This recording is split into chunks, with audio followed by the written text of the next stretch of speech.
everyone, I'm Claire Franklin and welcome to Ensemble Playing 101. This video is called The Art of Tuning. Let's be honest, when you're practicing at home, you probably don't tune, and that's fine.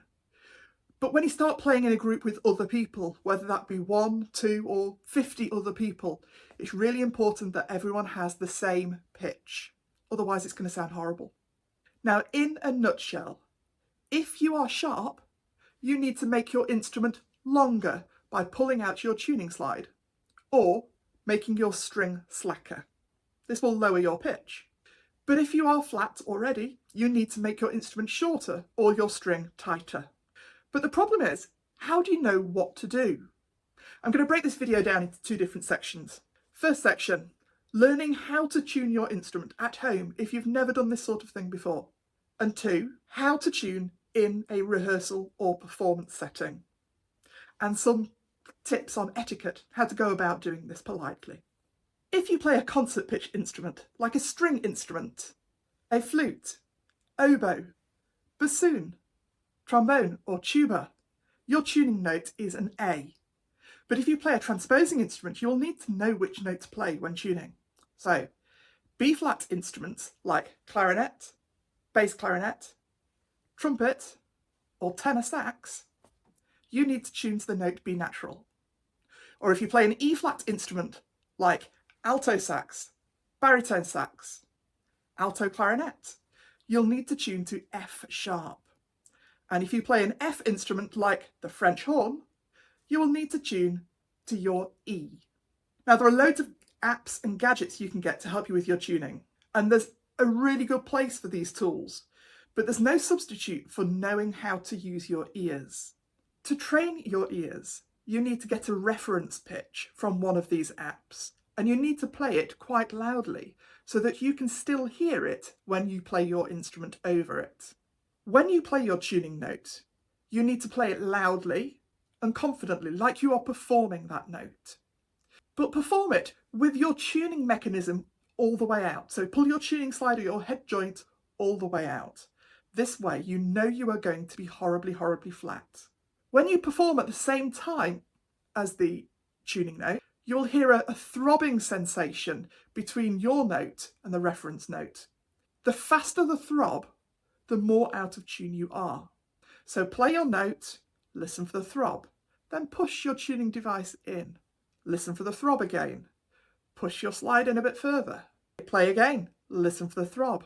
Is it getting further apart? Is it coming slowly in sync with the tuning note, with the reference pitch? Eventually you'll get to the point where you play your note and listen to the reference note and you can't hear any difference. You can't hear a throb at all. This means you are in tune. Now, you can repeat this process at home as many times as you like, training your ear until you feel comfortable doing this process.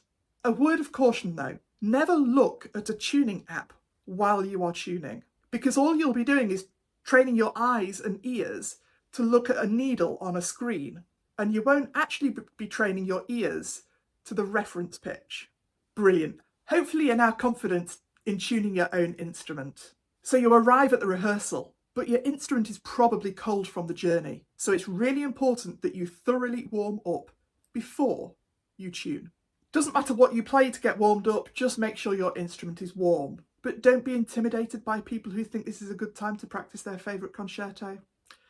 It's not cool. So, when the rehearsal's about to start, the conductor or the leader of the ensemble will ask for hush and ask for the oboe player to give an A.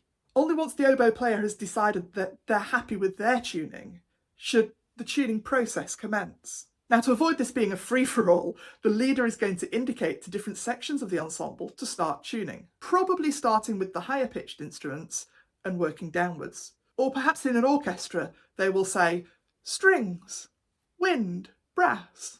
So wait for your turn, wait for your section's turn, listen for the A, do your tuning process. Try and block out everyone else's sound.